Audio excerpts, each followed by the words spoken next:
What's going on? YouTube, listen up, young elder gang.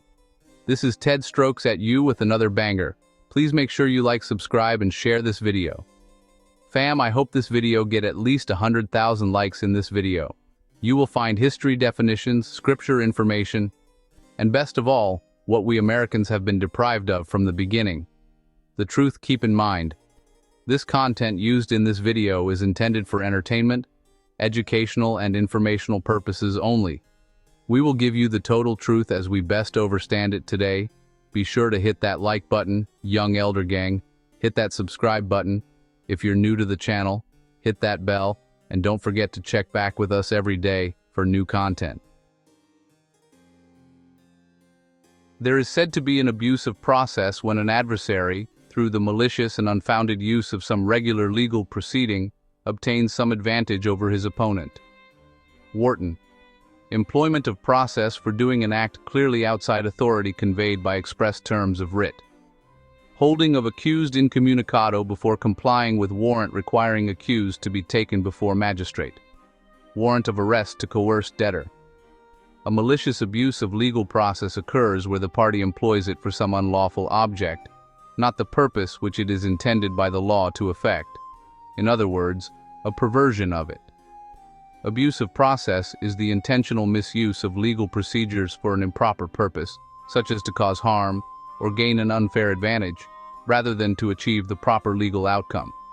It involves using legal tactics like discovery or subpoenas for a motive other than the one for which the process was designed. To win a claim of abuse of process, one must prove the other party used a legal procedure for an improper, ulterior motive, and that this act caused them harm. Key elements of abuse of process. Improper purpose. The legal process was used to achieve a goal outside of its intended function. Willful act. The person using the process committed a deliberate, wrongful act in the course of the proceedings. Harm. The improper use of process resulted in damage to the plaintiff. Examples of abuse of process. Harassment. Filing a lawsuit or a series of lawsuits with the sole intent to harass an individual or company. Improper use of discovery. Using the discovery process or issuing subpoenas to obtain information that is irrelevant to the case or to intimidate the other party. Using legal pressure. Threatening a lawsuit to pressure someone into taking a specific action they are not legally obligated to take. Using a lawsuit as leverage. A large company using the threat of litigation against a smaller vendor to force them into accepting unfavorable terms on future agreements. What is acceptance? The voluntary act of receiving something or agreeing to certain terms. In contract law, acceptance is consent to the terms of an offer, creating a binding contract. The taking and receiving of anything in good part, and as if it were a tacit agreement to a preceding act, which might have been defeated or avoided if such acceptance had not been made. The act of a person to whom a thing is offered or tendered by another, whereby he receives the thing with the intention of retaining it, such intention being evidenced by a sufficient act. In law, acceptance is the unqualified assent to the terms of an offer, which is a necessary component for forming a binding contract. It can be expressed through words, conduct, or a combination of both, and must be communicated to the offerer in the manner specified or reasonably expected by the offerer. Acceptance can be express or implied, but a counter-offer that changes the terms of the original offer does not constitute acceptance. Types of acceptance. Express acceptance. This is a clear, verbal, or written statement agreeing to the offer's terms. Implied acceptance. This occurs when the offeree's actions clearly indicate agreement. For example, if a merchant ships goods as a response to a purchase order, they have accepted the offer through their conduct. Conditional acceptance. This is not a true acceptance, but a counter-offer that introduces new or different terms. It creates a new offer that the original offerer can then accept or reject. Key principles of acceptance. Communication. Acceptance is generally effective when it is communicated to the offerer. Method of communication. The offerer can specify the method of communication.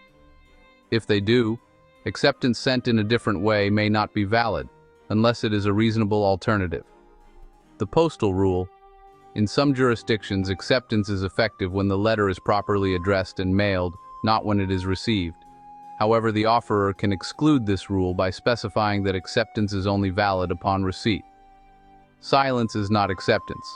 In most cases, silence does not constitute acceptance, as it can be used to protect parties from being bound without their knowledge or consent.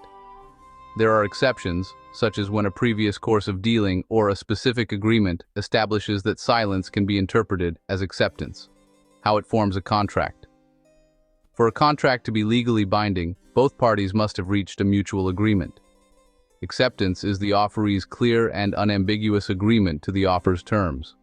Once acceptance occurs, a valid contract is formed, creating a legally enforceable agreement. Acceptance by silence. When the court implies a promise, or holds that good faith requires a party not to violate those expectations, it is recognizing that sometimes silence says more than words, and it is understanding its duty to the spirit of the bargain is higher than its duty to the technicalities of the language. Corbin on Contracts, UCC 12205. Acceptance by silence is a legal concept where a person is considered to have accepted a contract's terms without explicitly saying so, but instead by their inaction or silence. This is an exception to the general rule that silence does not create a contract and typically requires specific circumstances, such as past dealings or a clear understanding between the parties that inaction signifies acceptance. When acceptance by silence applies prior dealings, if there has been a history of business between the parties where silence was a form of acceptance, it may continue to be interpreted that way. Offerer's reasonable belief. If the offerer has stated or given the offeree reason to believe that silence will be interpreted as acceptance, and the offeree silently remains inactive with the intent to accept. Acceptance of benefits. If an offeree takes the benefit of offered services with a reasonable opportunity to reject them, and a reason to know they were offered with the expectation of payment. Specific types of offers. Insurance renewal. Silence when an insurance policy is automatically renewed can be considered acceptance. Lease renewal. A tenant who continues to stay in a property after being offered a lease renewal at a different rate may be deemed to have accepted the new terms by their silence and inaction. Improper exercise of dominion. If an offeree exercises control over goods sent for approval in a way that suggests acceptance, they may be bound to the contract, even without explicit acceptance. Acceptor. Acceptor means a drawee who has accepted a draft. UCC 31031.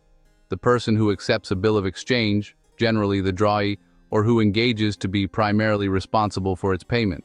Blacks first. In law, an acceptor is the person or entity who agrees to a bill of exchange or other draft by signing it, and in doing so, becomes primarily responsible for paying it. This is a key concept in commercial law, where the acceptor's signature transforms them from the drawee, the one ordered to pay, into the principal debtor, liable for the payment on the maturity date. An acceptor can also refer to the party who accepts a proposal in a contract and agrees to be bound by its terms. Acceptor in a bill of exchange. The drawee becomes the acceptor. The drawee is the person to whom a bill of exchange is addressed, but they are not obligated to accept it unless they have a prior agreement.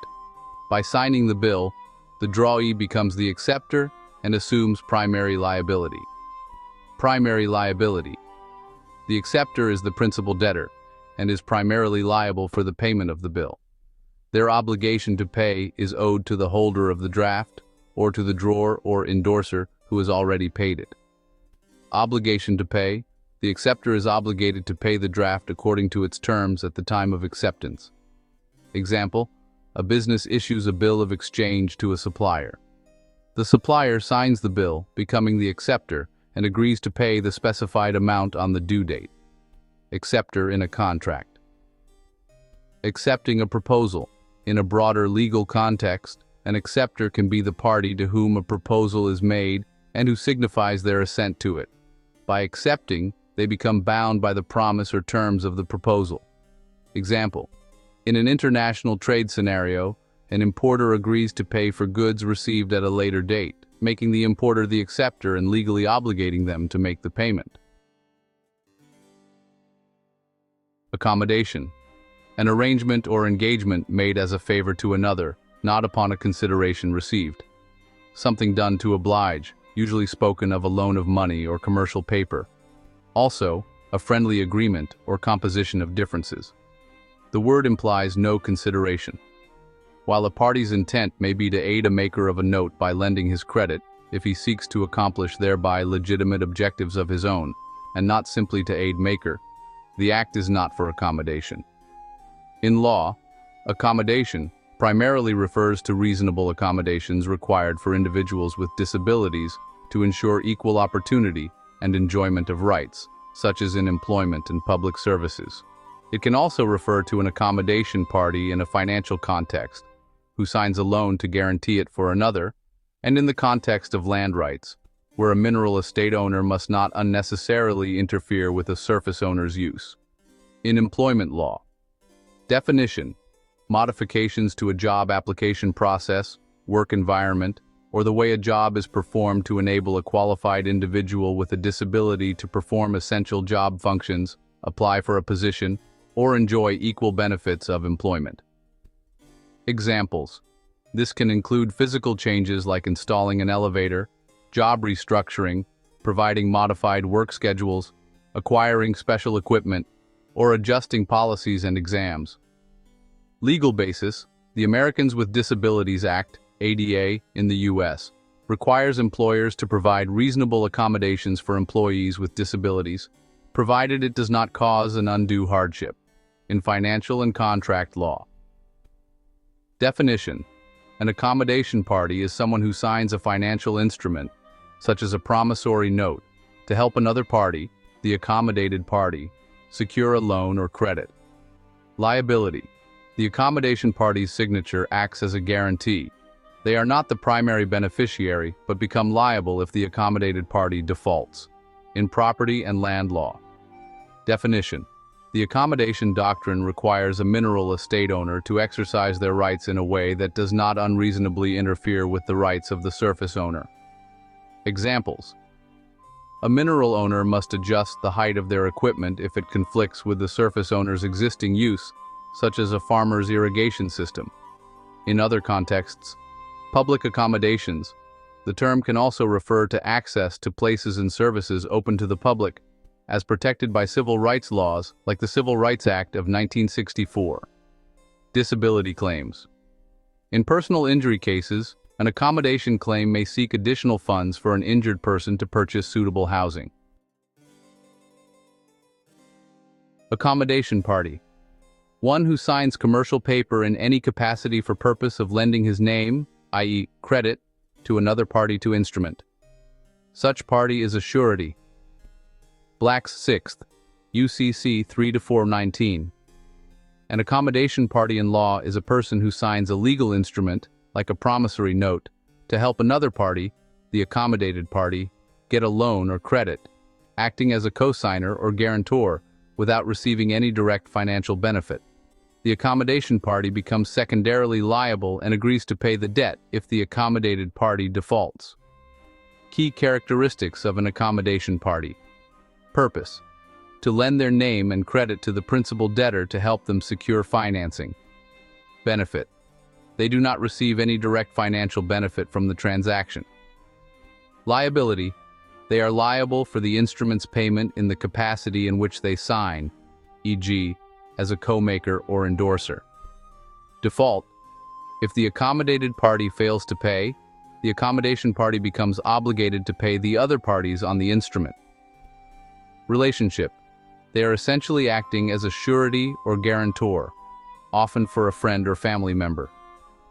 Example of accommodated party is Jane needs a business loan but has a poor credit history. Her friend Tom signs the loan's promissory note as an accommodation party. Jane is the accommodated party and Tom is the accommodation party. Tom is not directly receiving the loan's funds, but he is helping Jane get it by guaranteeing the loan. If Jane stops making payments, the bank can pursue Tom for the entire amount owed. What is an account? Account means any right to payment for goods sold or leased or for services rendered which is not evidenced by an instrument or chattel paper, whether or not it has been earned by performance. All rights to payment earned or unearned under a charter or contract involving the use or rights of a vessel. An all rights incident to the charter or contract are accounts. UCC 9106.